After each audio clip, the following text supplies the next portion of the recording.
Okay, hey, so in about 5 days, it marks a year of me actually learning how to ride a motorcycle. Let me go ahead and show you my baby. This is my baby. Yep, this is my baby. Put that many miles on her. Okay, so this is everything that I have learned thus far in my year of riding as a 5 foot tall girly, because mostly everything is short. Okay, I highly suggest if you've never ridden before that you do take a MSF class. I'll put it up here. The acronym stands for Motorcycle Safety Foundation. Basically, it's a course that you can take, and they teach you all the basics of how to ride, how to walk the bike in neutral, how to turn the bike on and off, how to turn, how to stop, how to shift gears, where everything is. They teach you. Now, I took my course through Harley Davidson. If you are smaller and a little bit bigger, because I know Harley is phasing out their bikes for their newer class bikes, their older ones for the newer ones, which is kind of more of like a sporty bike vibe versus like a cruiser. The DDS office also does offer this course, and they're on the smaller Honda 250s, I believe. So if you don't take it through Harley, I suggest you can also take it through the DDS office. Now, a lot of people, you're probably going to be like, well, that's not much of a discount, but once you do pass, you do get your license, and you can take that card that they give you to your motorcycle insurance and get a little bit of a discount. Like I got like $10 off of mine, and I know that's not a lot to some of you, but $10 is better than zero. So that's how I look at it.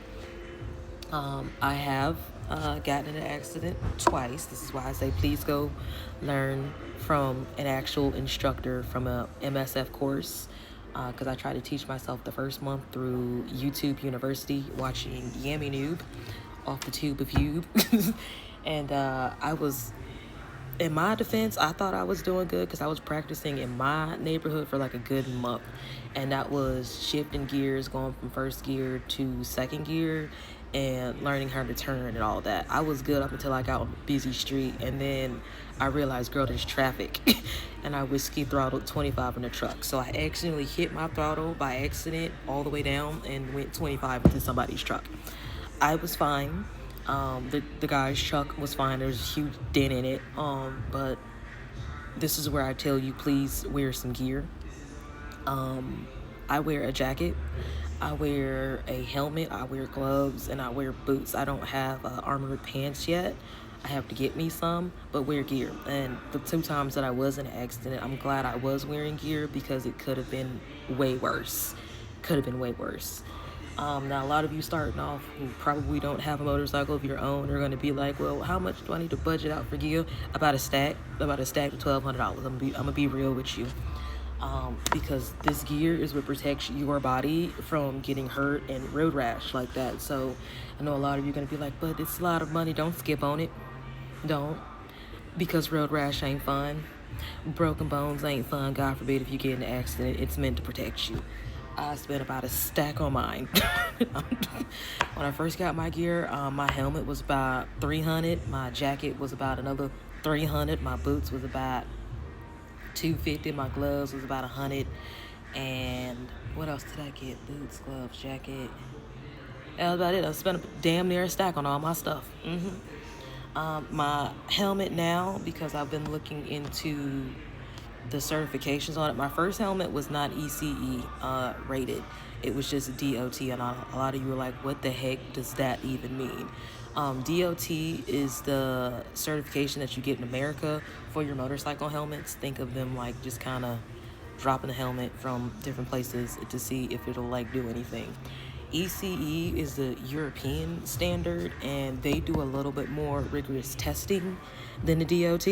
So my second helmet does have ECE on it. I think last year's certification was 22.06. Look at my helmet. This is my helmet.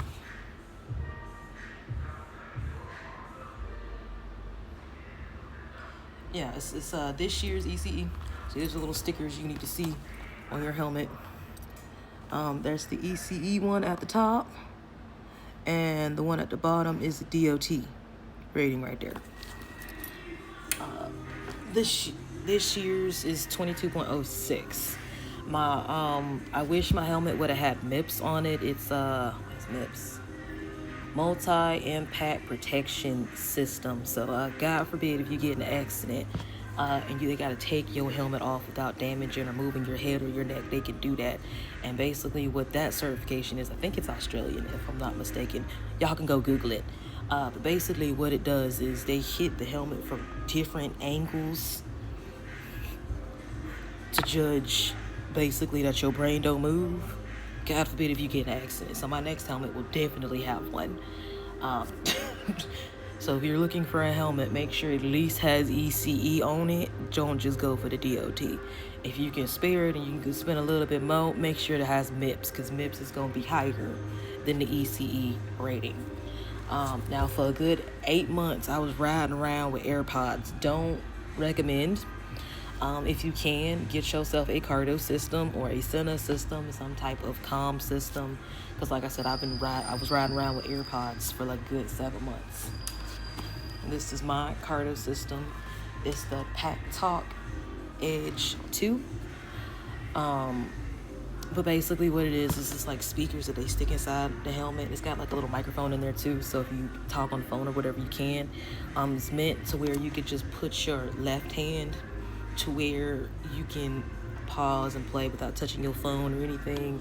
It will not, but you can still hear outside. So ambulance passes, I can still hear the sirens, I can still hear my engine, even with the music blasting all the way at full blast. Don't recommend AirPods, okay? Because if you blasting your music and you trying to not, hear anything, and you need to be able to hear your surroundings, okay? So I highly suggest you get yourself some type of comm system. Anything else that I've learned?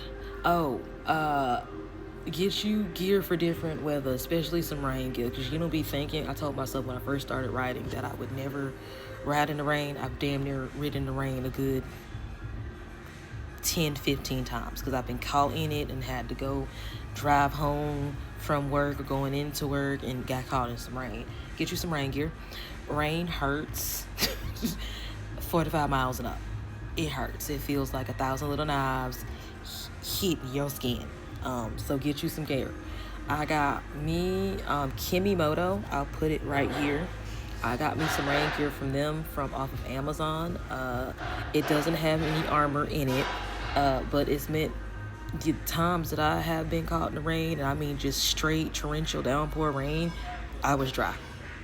Socks were dry, pants were dry, shirt was dry, I was dry.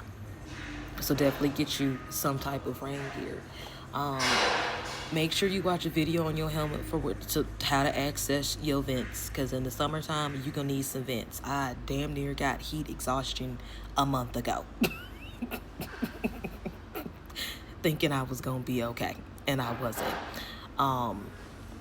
So especially in the summertime when it's hot, drink you some water and make sure you got some vents, like some decent sized vents in your helmet. If you don't know what that is, depending on your helmet, you'll have vents here to let the airflow go in this way, and you'll have vents at the top. If you spend a little bit more money on it, you'll have more vents than other helmets, but make sure you know where your vents are, and make sure you have them open in the summertime, and make sure you drink some water, because like I said, I damn near got heat stroke, fucking around thinking I was going to be having fun. That's my coworker. Thinking I was going to have fun, and yet I wasn't fun. Anything else? I had to make part 2 because I didn't think it was going to be this long. I'm sorry, y'all. Thank y'all for listening. I'll make a part 2 real quick.